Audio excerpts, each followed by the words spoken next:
The thing is, you have to have your money in real things, so real estate is real property, and it's going to have value, right? I mean, now, obviously, that can change, because circumstances can change. So neighborhoods can go out of favor, and so now they're not as desirable. But, all of a sudden, a neighborhood could become more desirable. Like I think now with a lot of people working from home and how this is changing, it's not as desirable to be in the city.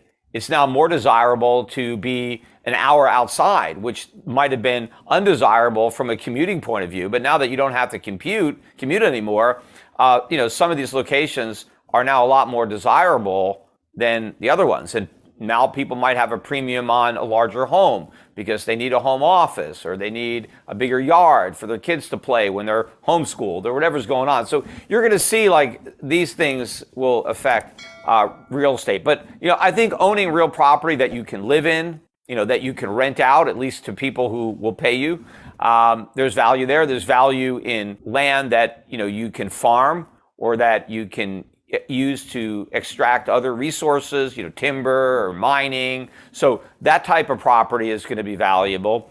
I think some of the commercial property, if it's shopping centers, strip malls, that stuff's going to be in trouble. Office buildings going to be in trouble. But industrial buildings, those could, that could end up having more value in the way I see the economy evolving eventually. But you got to get out of paper, right? So you can own real estate. What I mainly do for myself, although I own some real estate too, but I own a lot of stocks, which to me represents ownership in companies and businesses. I mean, you can own your own business, and that's, another hedge, own your own business. But you can also own small pieces of other businesses, which is what you own when you're a stockholder. But I'm not just, buying, stocks because they're popular, on Reddit or something, and there's like some meme and the stock is going up. I mean, I want to buy a business where I want to own that business. So I'm looking at the cash flows, I'm looking at the dividend yield, looking at the balance sheet of the company, trying to look forward at its business and its products and its market share and things like that. It's like, is this a business that I want to own? I mean, if I could own the whole business, would I want to own it, right? I mean, you're looking at a stock like a business because I want to own those real assets. I want to own the plant and equipment. I want to own, their intellectual property or their goodwill, their brand. I mean, everything that goes into that business. Because I think that we're going to have this massive inflation and paper is going to get, wiped out. I mean, maybe it won't lose all of its purchasing power. It's going to lose most of its purchasing power. I mean, you think about how much purchasing power the dollar has lost over the last 50 or 100 years, right? Well, it can lose as much, if not more, over the next 5 to 10 years. We're going to just compress the time period with which the dollar is losing purchasing power. And so we're going to see much more pronounced increases in consumer prices.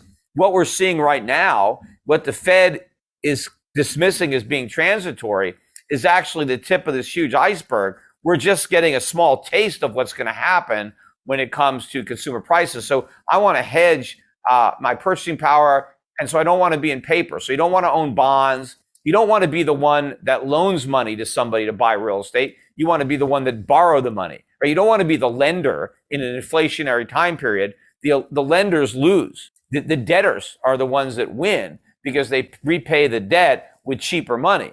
The lenders are getting repaid in money that has less value. So I want to own real things. And I also buy gold and silver as a better form of money, of savings than the fiat currencies that are being, debased. And I like to own businesses, mining companies that have a lot of gold and silver in the ground. They own these reserves, these deposits, and they have the ability to extract those deposits in the future and sell them when the price is going to be much, much higher than the price is today. And so I want to buy these assets today before the market really prices that in or understands how much higher the price of gold and silver is going to be in the future than it is today. You will own nothing and you will be happy by 2030. That is the proposal. And it's actually not a conspiracy. If you actually go on the World Economic Forum website, the Great Reset is actually the first thing to pop up. Well, first of all, I mean, the odds of that happening are very slim. I mean, it seems like the trend in the world is to, have larger governments break apart into smaller governments. I mean, look at what's happening all over Europe. I mean, they tried to, they pulled a bunch of nations together with the EU. But, now, you had the British Brexit, and you have other people talking about exiting the European Union. But you have a lot of countries that used to be one country now that are now 3 or 4 countries. The same thing may eventually happen to the United States. We may break apart. So who knows? I mean, I in general, I think when it comes to government, small is good, right? The smaller, the better. And you want government to be more local, right? So it's more responsive to the people that are being governed. And more, and so the people who, if you're going to have elections, so the people who are electing people, the people that are electing are beholden and responsible to this group of electors, people who elected them. And, the community, so you have a community and the government wants to spend money. All right, well, you got to tax the same people that are getting the benefits, right? You can't make believe that we're going to, put in some program, but we're going to make somebody else pay for it. That's, everything should be local. I mean, that's why if you look like in the U.S., I mean, you have city governments, you have county governments, you have state governments, then you have the federal government. Most stuff should be done at the local level. We have it upside down. We have most stuff being done on the federal level, at least most of the spending, right? That's not how it was supposed to be in America. Like America, we were a federation of independent states. The states were sovereign. It was like each state was a country, and we had a federal government that kind of, unified them. But it was the whole concept of the federal government was more about focusing on war, stuff like that, external foreign policy. It's like all these states got together to outsource a common foreign policy to a federal government. I mean, all the domestic stuff, everything else was supposed to be the province of the states. And the federal government was supposed to be very, very small, right?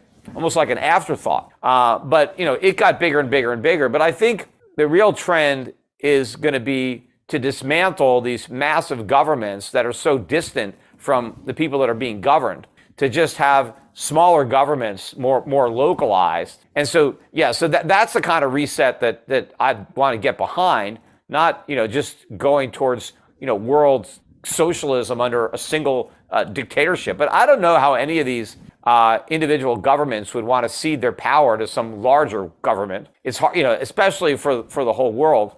But, where we could use a reset is on all the debt. We do need to see debt defaulted on because it's impossible to repay it. Central banks are trying to solve the problem by keeping interest rates at zero so that we can take on even more debt, right? The reason interest rates are at zero is because we have so much debt, nobody could afford to pay the debt if rates went up. But by keeping them at zero, we end up with even more debt.